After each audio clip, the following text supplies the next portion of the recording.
Welcome, everyone. We're so thrilled that you're here at our Now 2020 conference. And this is our first morning breakout session, and I want to welcome you. My name is Lisa Reichert.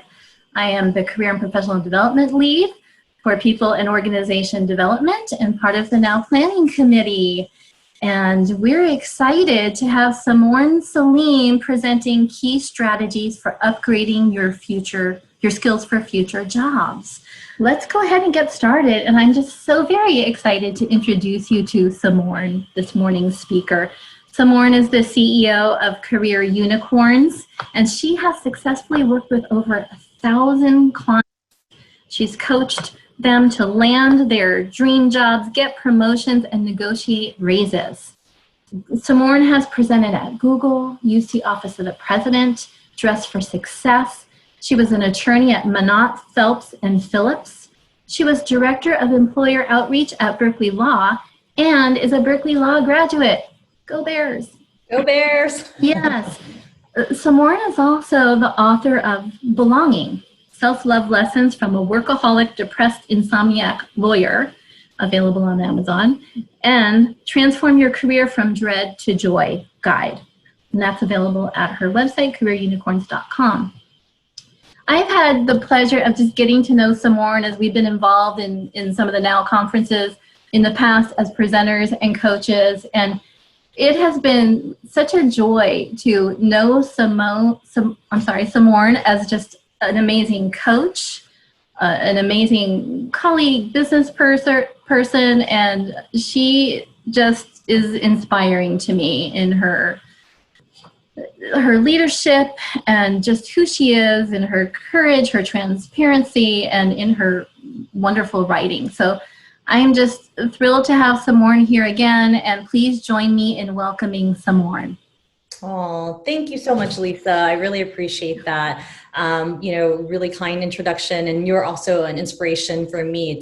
It's funny, I started with the Now conference when it first started many years ago. I had just joined Berkeley as the Director of Employer Outreach at Berkeley Law and met a lot of women and other amazing professionals at Berkeley there. And so it's exciting that in its second year, I was invited to be a coach, and since then have been coaching, presenting throughout the years.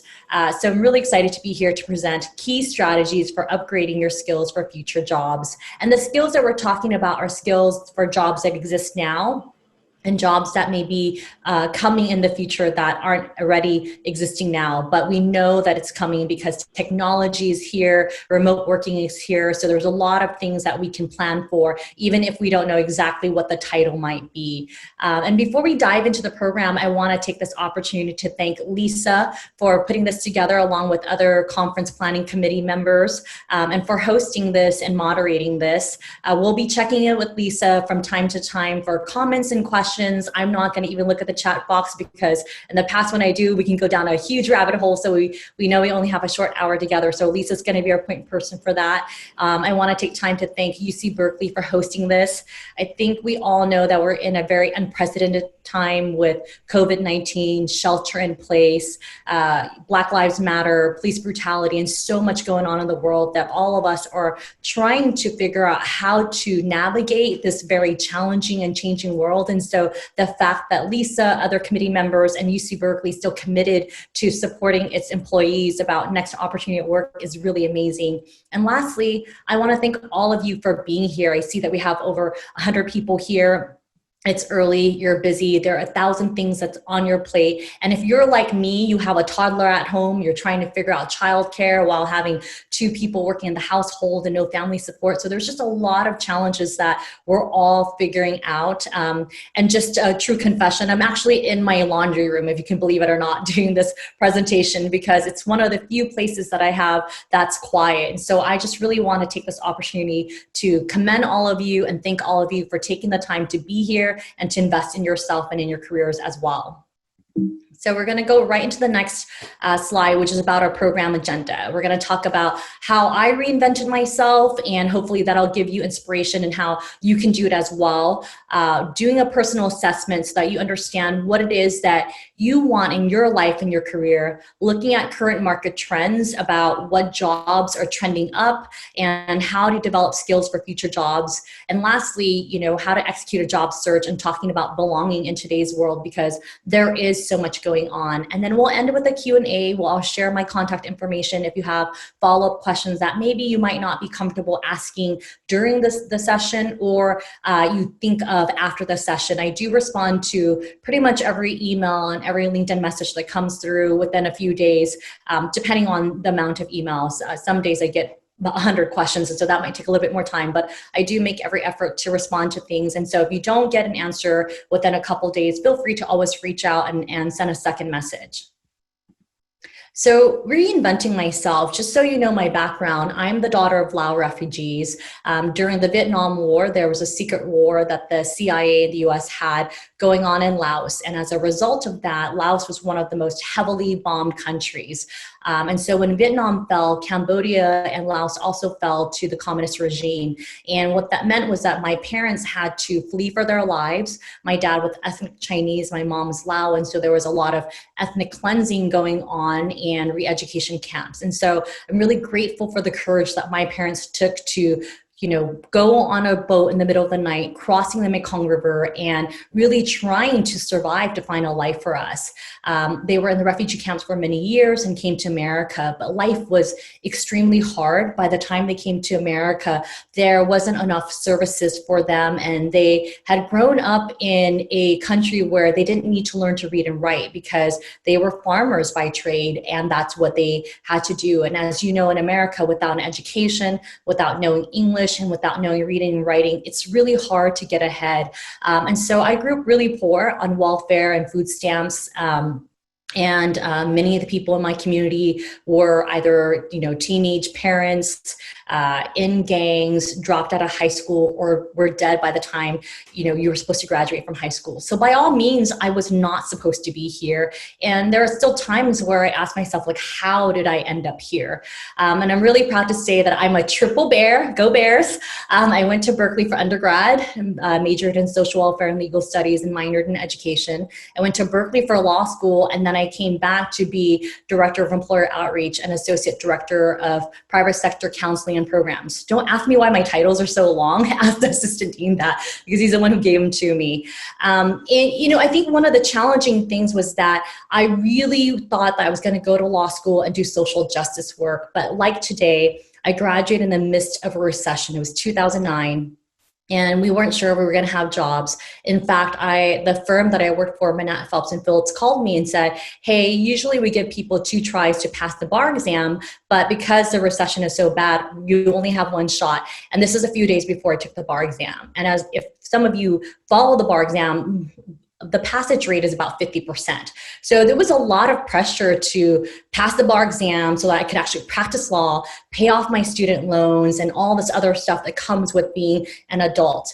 And so when I found myself being unhappy as a lawyer, making 6 figures, working on the 31st floor of the Embarcadero building, I had to ask myself, why am I not happy? And why am I, struggling to come to work every day, because I woke up with a lot of dread and anxiety. And to walk away from that career was really hard, because there's a lot of social pressure, especially if you grew up poor, that if you're one of the people who made it, you need to just stick it out. And, there's a lot of guilt and shame around, well, my parents had to live in refugee camps. Why am I complaining or not happy? And I think there's a lot of judgment that we all go through in terms of, I shouldn't feel this way, I shouldn't that. And hopefully what we can do in this session is really establish that whatever your feelings are, they are valid. And just because somebody else is suffering more or less than you, it doesn't diminish your pain or make your pain not real. And so just creating this safe space for all of us to say, it's okay if even by all standards, life is good, that you're not happy, because you are in a place where it is a privilege to be able to think about those things and to be able to think about, well, what am I going to be able to do that will make me happy and still allow me to make a good living and support my family and contribute to society in a way that's meaningful to me. And we'll uncover a lot of those things. And when I joined Berkeley Law, I thought that was it. I was going to work in my dream job and retire there. How many of you can relate to wanting to retire at Berkeley when you first joined? You can type in the comments, yes, yes, yes. I see a lot of raised hands. Yeah, and so, I really thought this was it. But, what I realized was that the university was great for many things. I love working with first generation professionals and first generation college students, but there are many things that I didn't feel like I could speak about because I do work at a public institution, particularly around race and social justice and other issues. And in law in general, it's a very conservative profession. So I had to make decisions about who I wanted to be and the kind of impact I wanted to have. And that's why I now have my own company called Career Unicorns. And what I really want to emphasize there is that you can create work that you love. And in fact, that's the new book that I'm actually writing, and we're going to publish it in the next month or two. So that's really exciting. It's actually called Career Unicorns, Create Work You Love. And the idea is that no matter what profession you're in, even in the professions that you think it's going to be the most horrible or miserable like law, you can find joy, you can find happiness, and you can do work that's meaningful to you. And that will look a little different depending on who you are. So whether you're working at the university, you can still find ways to do things that really lights you up. I know when I was there, I worked on a lot of diversity initiatives. I'm really proud of the things I brought to the Career Center at Berkeley Law, and they're still implementing those programs and running those programs. But I also found that it ran its course because I was doing very similar things and I wasn't being lit up anymore, and I wanted to do more. And as hard as it was to walk away from, a great organization, great health benefits, of course, and a retirement package, it was something that I felt I needed in my life at that moment. And I think a lot of people, when I'm doing coaching 101 at the Coach's Corner, are dealing with those challenges too. Do I stay? Do I go? I feel like I'm having too much work because there's not enough resource. I'm feeling I'm not as challenged because there isn't as much growth in my position. And we're going to talk about some of these themes throughout, but we keep in mind that we only have an hour together. So we're going to talk high level, give you some time to do some self-reflections, and hopefully help you jumpstart what it is that you want for your career and taking action for that. So we're going to jump right into Ikeguy, which is the concept that is a Japanese concept for what makes you jump out of bed and want to start your day. I think so much in this world, what I'm hearing when I get a lot of personal messages or I'm working with clients is that you're feeling deflated because the news is just full of bad things, and it's always been full of bad things because that's what sells in terms of headlines. But today there's so much, and it doesn't matter what side of politics you're on, there's just a lot of bad stuff going on, whether it's people dying from police brutality or people dying from COVID and other things that are going on. And so it's easy to get to this place of feeling hopelessness or feeling like, what's the point? That is a sentiment that a lot of people are feeling. We're also hearing that the recession is coming and that we're likely going to fall into a depression because the economy hasn't reopened. Every time we're trying to reopen, there are more issues. And so people are feeling really uncertain about their jobs if they have them. And then, if they're new grads, and I work with a lot of new grads as well, whether or not there are going to be opportunities out there. And there can be the sense of like, what's the point of trying? I just have to accept what's here. I can't really go for my dreams. And I want to acknowledge that all of those feelings are really, really real.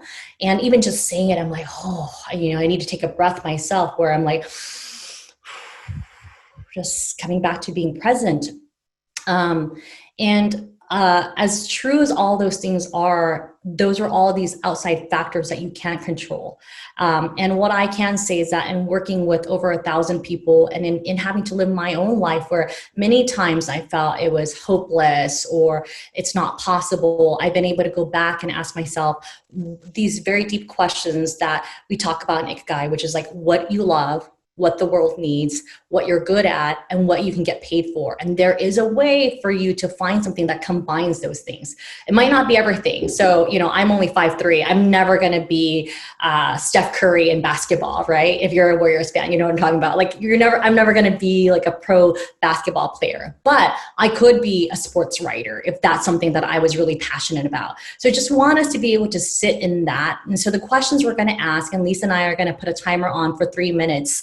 And I know it's really quick to ask all these questions in 3 minutes, but again, we're just jump starting your questions about your careers. What you love, that's your passion. What the world needs, that's your mission. What you're good at, that's your vocation. And what you can get paid for, that's your profession. So I'm just going to give you 3 minutes, and I'll start the timer now. I'll have my handy dandy iPhone to start the timer now for you to just go through those questions.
So you have about 2 minutes left, so you can move along to the next question if you haven't gotten to it.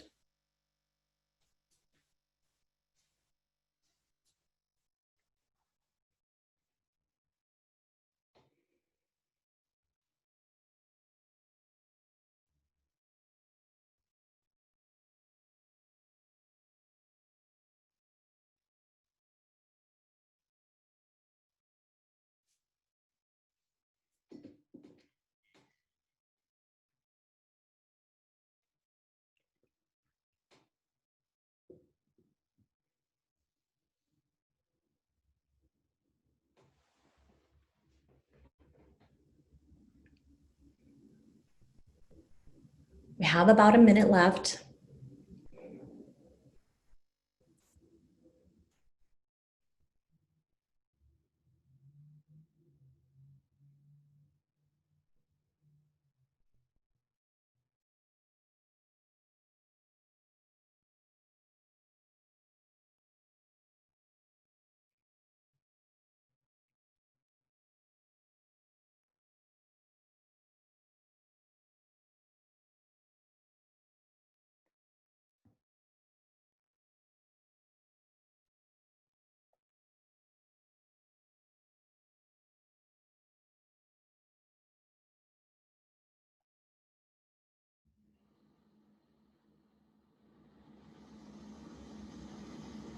So we have 10 seconds left. So we're down to the countdown.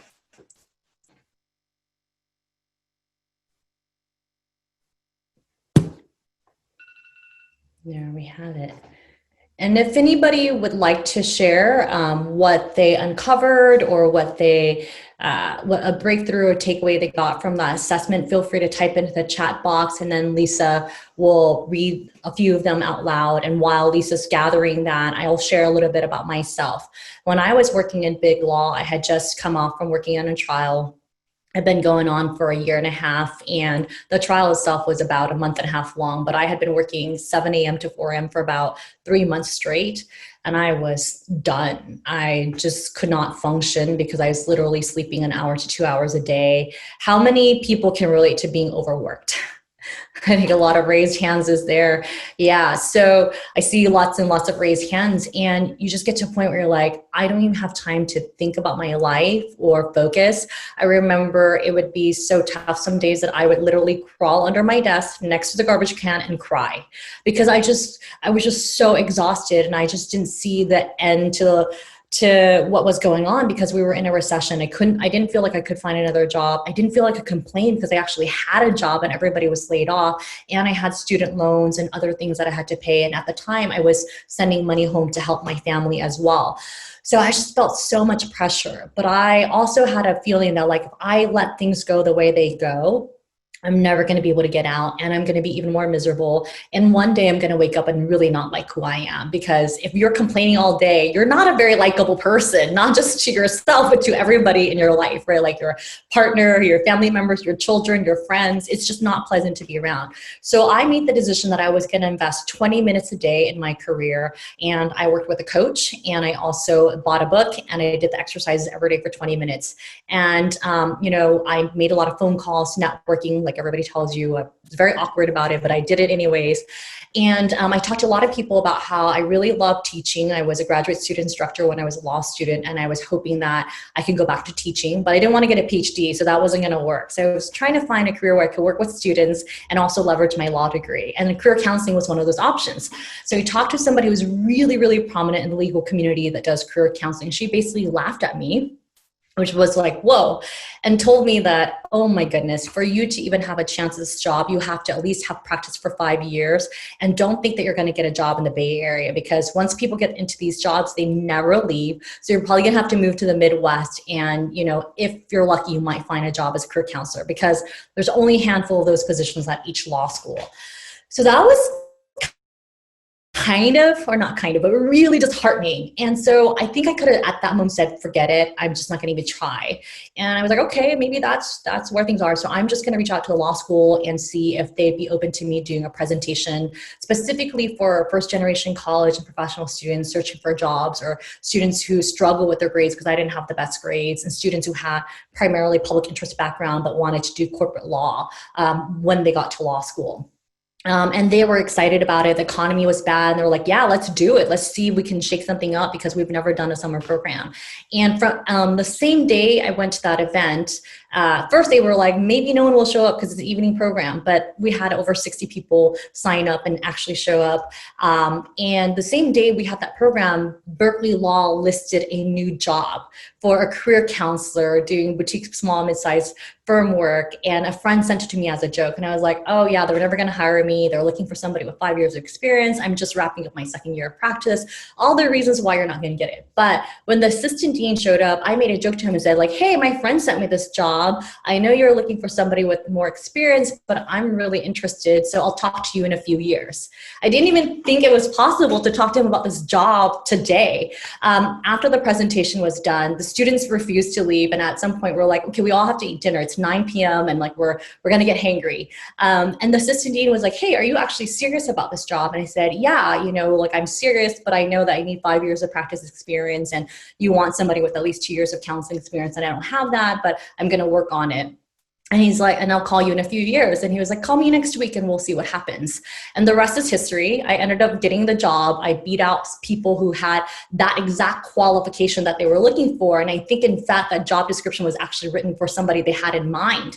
And that just goes to show that when you really live your passion and you live your mission and you do what you're good at and what you love, it can lead to opportunities. But if you give up from the get-go and you just believe all the negative things that people say, and that's not to say it's not true, that it's hard, it is, then you're not going to have a shot at all. So you have to take that bet on yourself to get there. So I'd love to hear if there are other comments or questions, Lisa. Well, several people have said they love your story. Very inspiring. Oh, thank you. Awesome. Great story. Love your story. Hannah said you miss 100% of the shots you don't take. Yep. And we had a question, Samorn, from Jessica, who wanted to know, what if I wanted to be a career coach like you? How does one gain the skills to provide valuable advice? Did you earn a certificate in career coaching? Wow, that's a great question, Jessica. Thanks for asking that. I think, for me, I had a lot of experience coaching people throughout high school even, right? And I think sometimes you think you need all these certifications to get the skill sets that you need. But what I would say is take a step back and ask yourself, like, what are the skills that you needed to be successful in this? As a coach, I needed to have good listening skills. I needed to be somebody who was willing to do research about market trends. And that was something that I had, the ability to do. And also being able to be, and this is a very important skill, non-judgmental of people's career choices. So for example, people ask me like, how can you encourage people to go to big law when you had such a terrible experience? And the first thing is, well, that's a good question. And, it's not my job to tell people what their dreams should and shouldn't be. My job is to support them in their career path and also alert them that, hey, there are going to be these challenges, especially if you're like me, who's a minority woman in a mostly white male profession. There are things that you're going to have to deal with that people just aren't going to be as sensitive to. So that's my job. I would say in terms of the skills I had, I already taught undergrads in law school. So I had that skill of mentoring and coaching students. In terms of researching the market, I was part of the recruiting committee at my firm. So I knew the market in some ways, what employers were looking for. And so that's what I pulled into when I went for the interview. I didn't focus on the fact that I went to trial, that I had third chair, a civil jury trial, which is considered very impressive in the litigation world. So it's really about taking a step back and assessing your skill sets in terms of what you can bridge. You can get certifications. I took a class through UC Berkeley Extension on coaching, and I don't know if they're still offering 1 to 3 free classes a year to employees, but that's something that you can take. Other people do go through Coaches Training Institute and other organizations. For me, because by then I had already had 2-3 years of coaching experience and counseling experience at Berkeley Law, I didn't feel it was necessary. I still take classes and trainings throughout the year on things that I want to improve on, but there's no specific certification you need at this point for that. Any other questions or comments, Lisa, before we move on? What advice do you have for quieting the inner critic that speaks when you try to answer these questions? Ooh, that's a good question. The inner critic. I thank you so much for raising that. I think that all of us, myself included, even today, we have a lot of things in mind, and so, one of the things I hadn't shared earlier is that last year I was diagnosed with bipolar 2, and it was a very scary time because it's a serious disease. And there was a period in my life where I felt very short period where I felt very out of control and I did things that are really out of character. And I felt really embarrassed and ashamed because these were really public things, and the legal community, the tech community, as well as the higher education community is a very small community. And so I think there was a lot of, oh, I don't know, she's a little, crazy, which is a politically incorrect term, but people say those things. And I really had to sit in the shame of like, my life is over, my career is over, I'm never going to be able to show my face again. And there, what I did, you're going to laugh, but the negative voices were so strong and racing thoughts, which is part of a symptom of bipolar 2. I just watched TV for a week. I just couldn't even sit to the voices. And so I think, people say it's bad to not deal with it, but sometimes it's so strong, you just kind of need a break. And when I had the break, I was then able to come back and say like, okay, I still really need to focus on getting things moving forward. And I actually just wrote a post about this on LinkedIn of, what is the voice? Is it saying I'm a bad person or I've done bad things?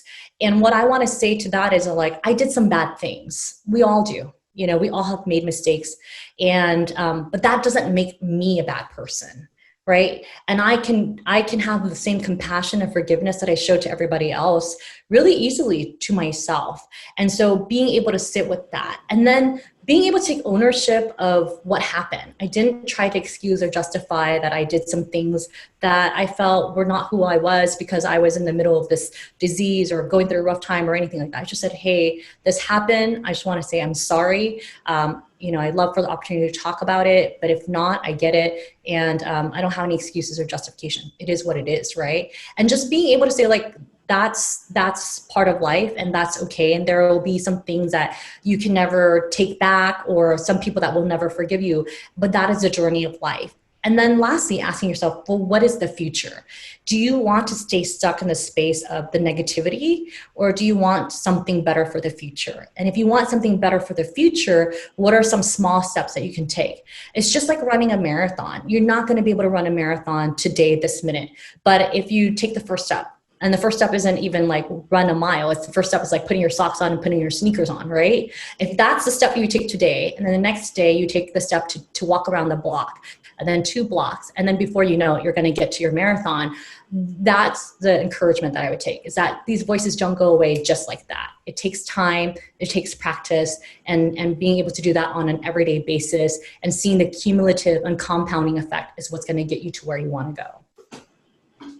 Thank you so much for those questions. So we'll move on to the next slide just so that we can get through some of the other topics, and then we'll definitely have some more time for Q&A.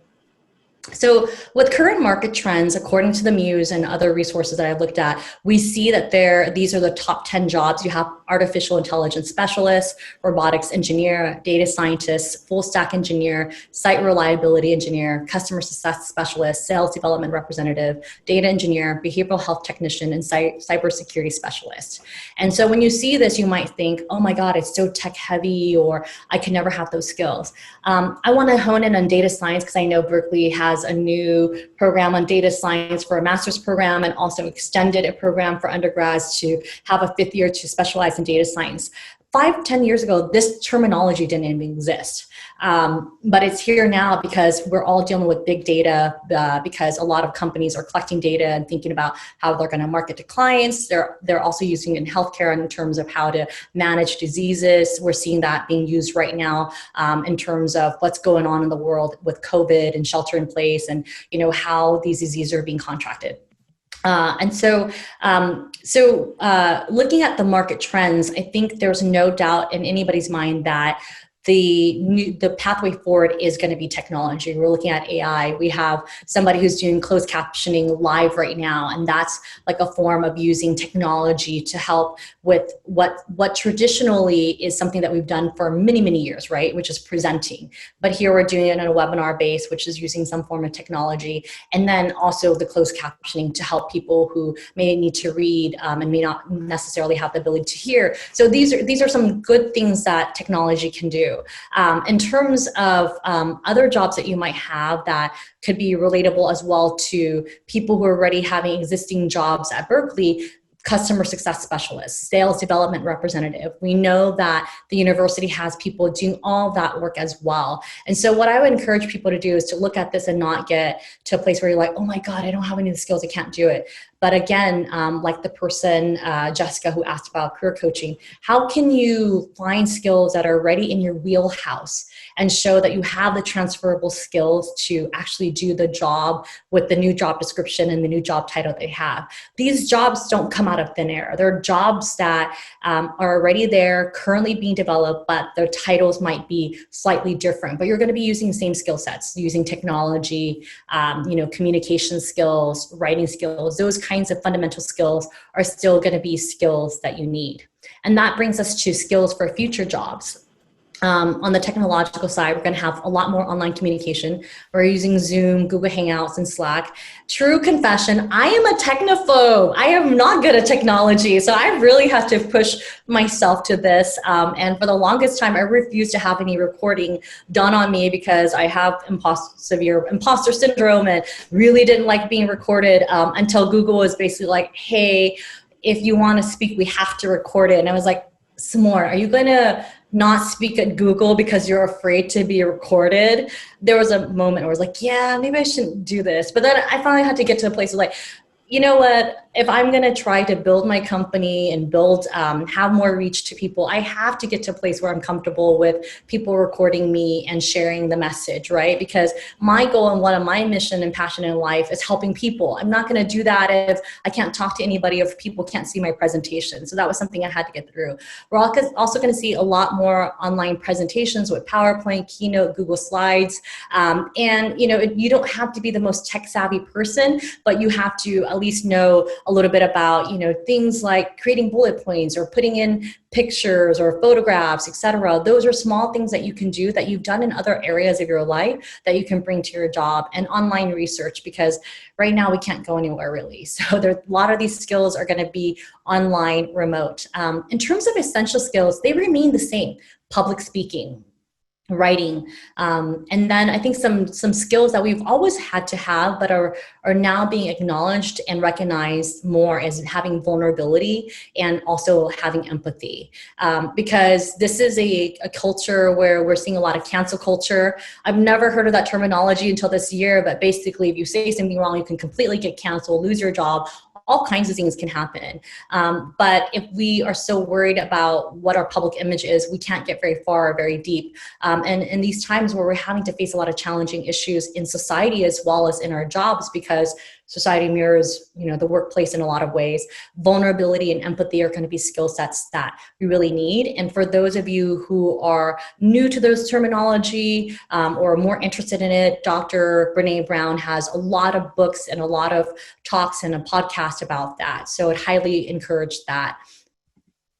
And then, now that you've had a sense of what your passion, your mission might be, what the types of jobs are out there, the kinds of skills that you can work on right now, even as you're not clear about what your next move might be, it's still a chance for you to reflect and say, okay, where can I still improve myself today so that if an opportunity arises, I'm able to carpe diem and seize the day. So first things first is you have to clarify what your goals are. Your goals might be, I'm going to stay in this job, I'm going to reach my 5-year mark, make sure I qualify for my pension, and that's what I'm going to do. And in the meantime, while I'm staying here, I'm going to focus on improving my skill sets in these 2 areas: public speaking and learning how to do an online job search, or learning how to code, whatever it is might be your goal. The other thing is to create an action plan, because when you don't have a plan, the day goes on and on. How many people love watching reality TV? Hands raised. Everybody can admit it. Yay, Michelle, Lisa, woohoo.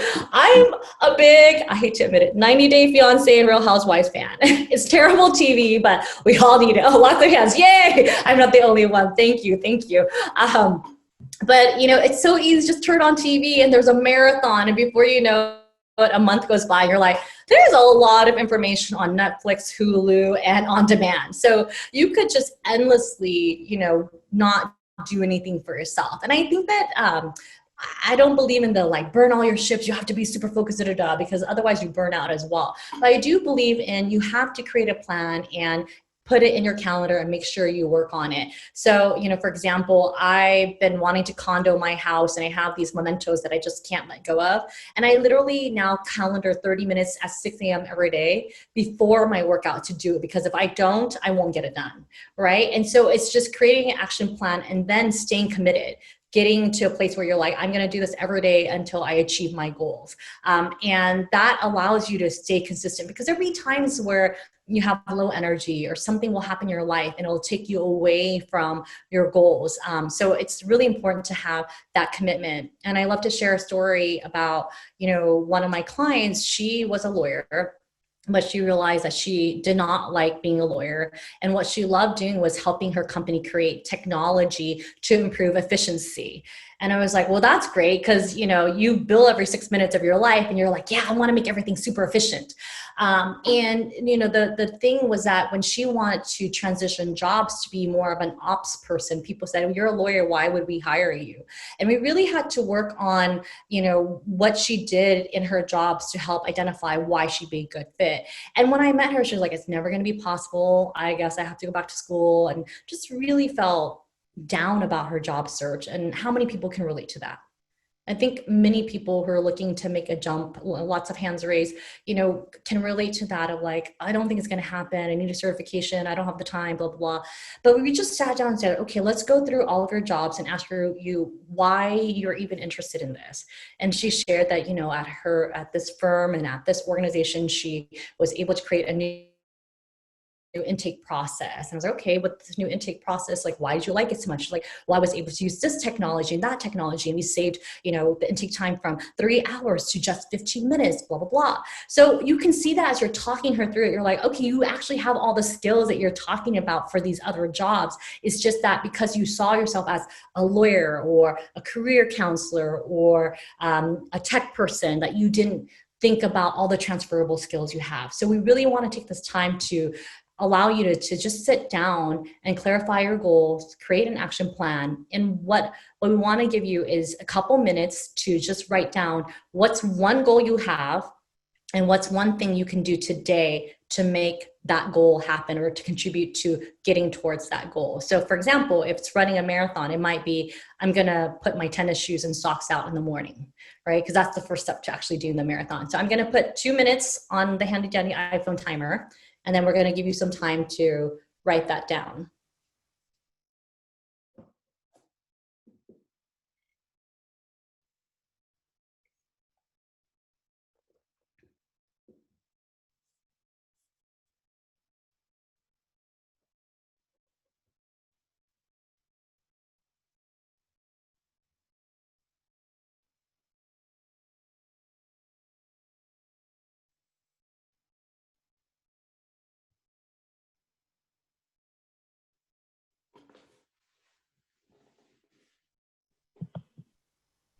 Hey, Samorn, could you please repeat that prompt? Yes, to clarify one goal that you have in mind that you want to accomplish in the next 3 months, and one action you can take today to work towards achieving that goal. So, for example, if it's to run a marathon, it might be getting a pair of tennis shoes, which was something I had to do when I wanted to start working out.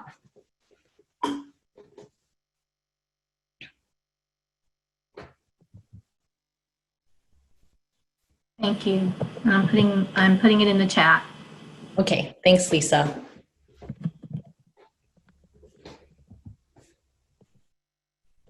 So we have about a minute left.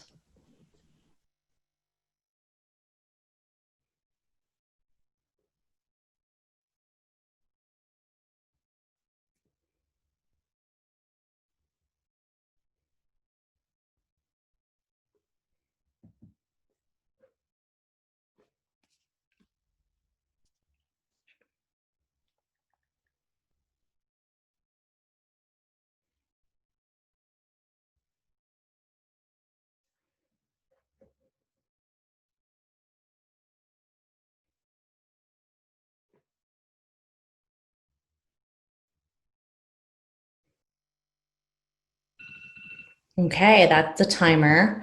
And we love for people to share. So if you can type into your chat box, and Lisa will gather some information, and I'll share a little bit, a story about a client who, was a new mom.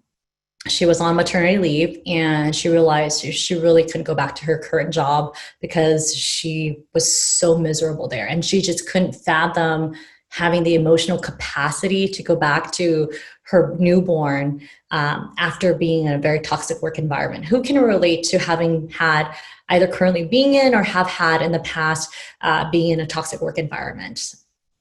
It's hard to admit, right? Because once you admit it, you're like, well, what am I going to do about it? So I see a lot of hands, and I think this happens over time. Sometimes you go into a workplace and things are really great, and then something turns toxic, or sometimes you have a new boss and you're like, oh my God, how did that happen? And so she was like, there's no way I'm going to be able to actually do a job search while I'm on maternity leave because I'm, just so overwhelmed. And one of the things we really talked about is that in creating an action plan, part of that plan could be to relieve work, take things off your plate. All right, because I think it's so easy to be like, I'm going to do all these things, but those things take time. And so where's the time going to come from? And so we did what we normally do with my clients, which is we got her to basically write down all where she's spending all the time for the next 5 days, just to get an assessment. And what she found was that like she was spending an hour doing dishes.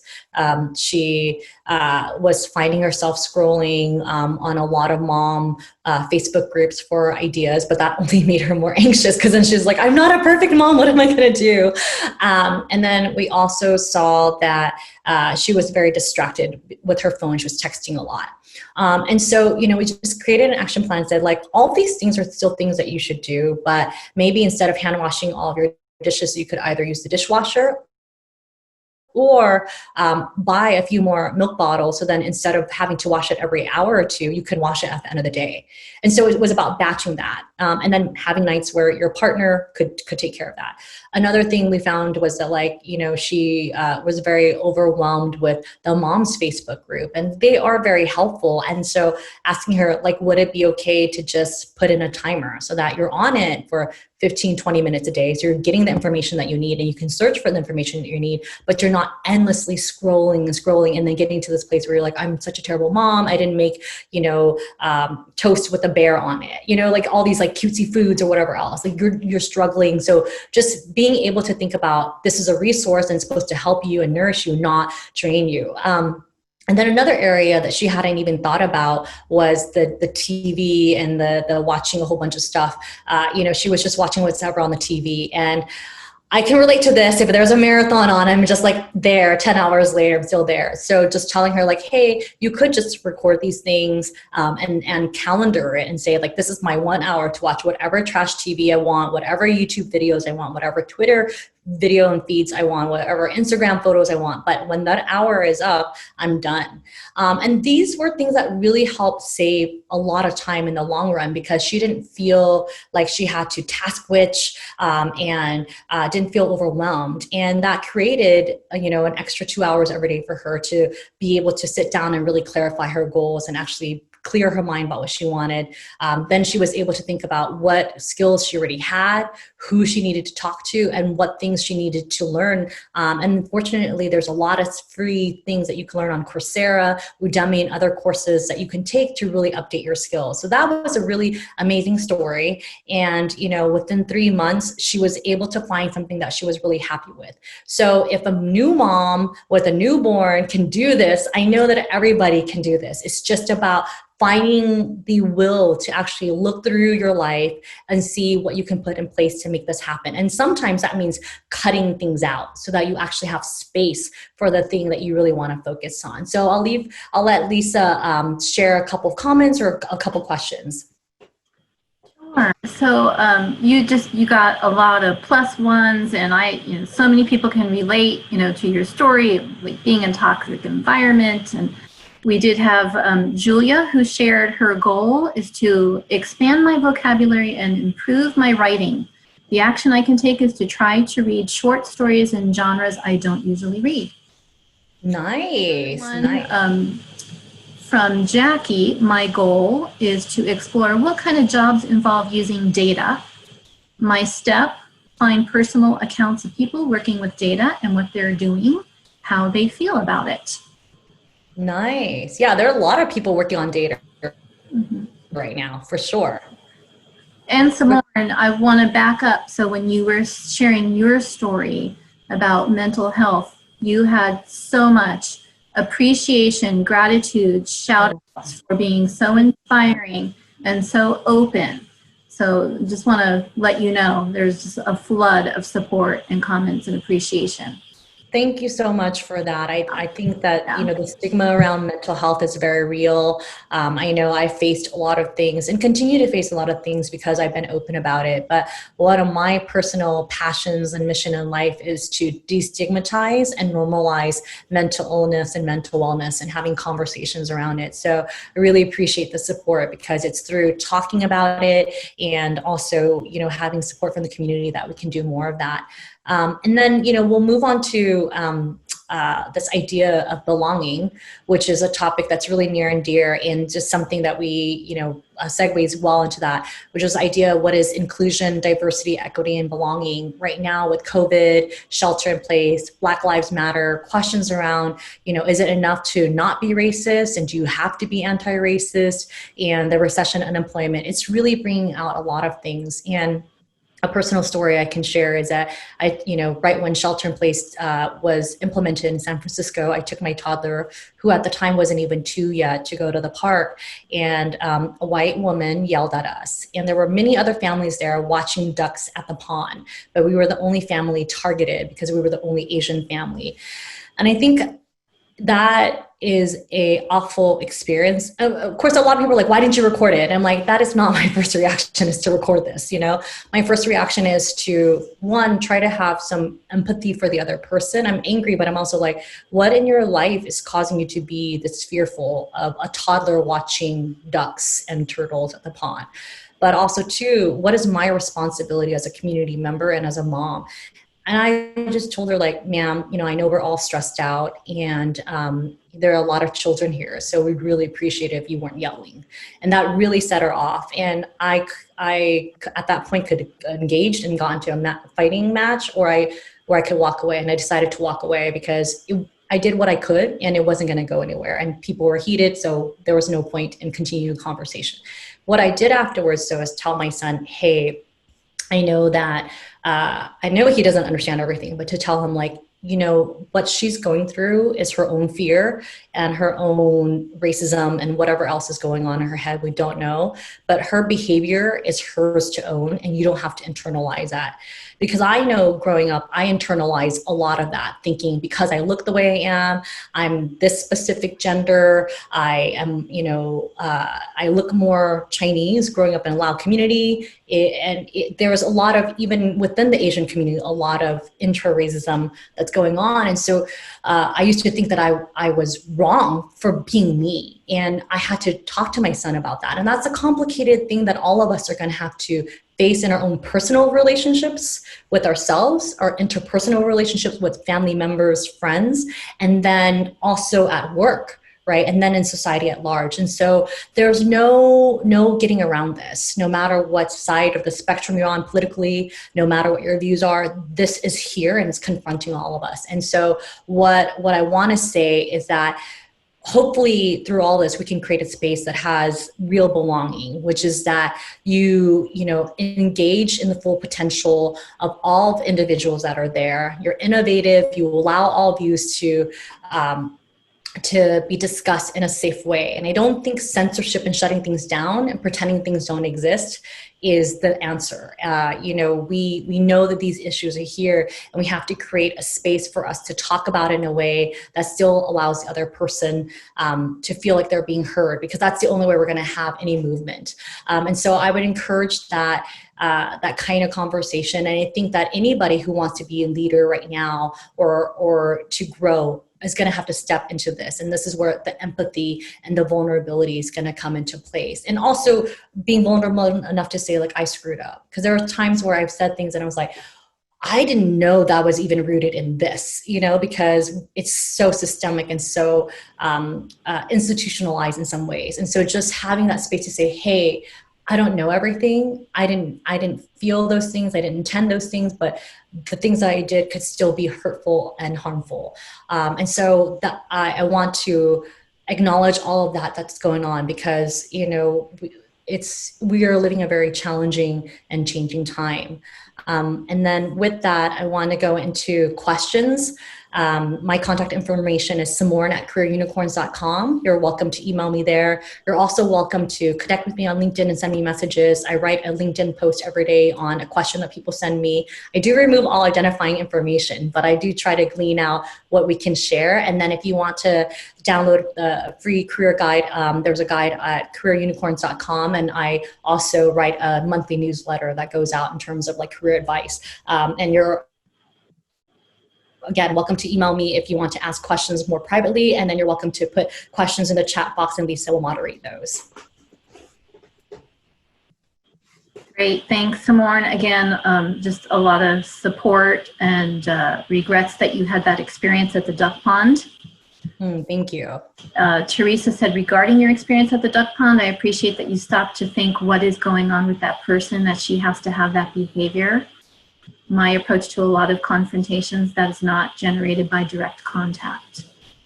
Yes.